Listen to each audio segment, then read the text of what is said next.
স্বাগতম এডুকানেক্ট বিডি চ্যানেলে। আজকের ভিডিওতে রয়েছে জগন্নাথ বিশ্ববিদ্যালয় 2024-25 শিক্ষাবর্ষে স্নাতক সম্মান ও বিবিএ প্রথম বর্ষে ভর্তি সংক্রান্ত গুরুত্বপূর্ণ তথ্য, ইউনিট ভিত্তিক জিপিএ শর্ত এবং অন্যান্য গুরুত্বপূর্ণ বিষয় বিস্তারিত জানার জন্য ভিডিওটি সম্পূর্ণ দেখুন।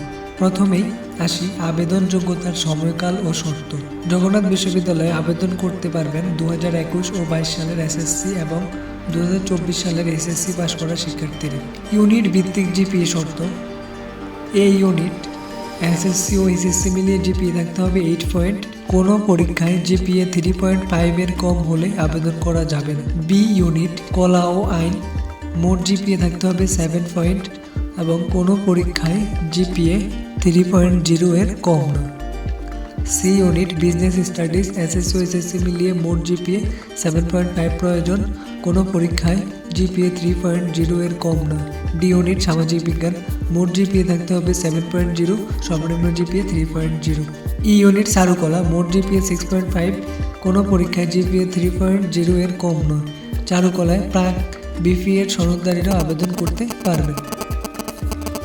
ইংরেজি মাধ্যমে ও বিদেশি শিক্ষার্থীদের যোগ্যতা। ইংরেজি মাধ্যমে ও লেভেলের 5টি এবং এ লেভেলের 2টি বিষয় মিলিয়ে মোট 60টি বিষয়ে পাশ করতে হবে। 4 বিষয় ন্যূনতম বি গ্রেড এবং 3 বিষয় ন্যূনতম সি গ্রেড। বিদেশি শিক্ষার্থীদের জন্য ইকুইভ্যালেন্স সার্টিফিকেট অত্যাবশ্যক। আবেদন করার জন্য নির্ধারিত ওয়েবসাইটে গিয়ে আবেদন করতে হবে। আবেদন প্রক্রিয়া সহজ এবং খুবই চমৎকারভাবে করা যায়। আবেদনের সময়সীমা এবং অন্যান্য তথ্যের জন্য ওয়েবসাইটে নজর রাখুন। চলুন দেখে নিই কীভাবে আবেদন করতে হবে। আবেদন করার জন্য আপনাকে ক্লিক হেয়ার টু অ্যাপ্লাই এখানে ক্লিক করতে হবে। এরপর SSC role, board, SSC roll number, passing ইয়ার দিয়ে একটা মোবাইল নাম্বার দিবেন। এটা দেওয়ার পরে অ্যাপ্লাইতে ক্লিক করলেই নতুনভাবে আবেদন করতে পারবেন। পরবর্তীতে একটা ইউজার আইডি পাসওয়ার্ড সেট হবে। ইউজার আইডি পাসওয়ার্ড পরবর্তী ব্যবহারের জন্য সংরক্ষণ করবেন। তো এই ছিল জগন্নাথ বিশ্ববিদ্যালয় ভর্তি সংক্রান্ত বিস্তারিত তথ্য। ভর্তি পরীক্ষার প্রস্তুতির জন্য আপনাদের বন্ধুদের সাথেও শেয়ার করুন এবং আমাদের চ্যানেলটি সাবস্ক্রাইব করুন। এডুকানের ভিডিও আপনার শিক্ষার সহজ সমাধান। এখানেই থাকুন। ধন্যবাদ সবাইকে।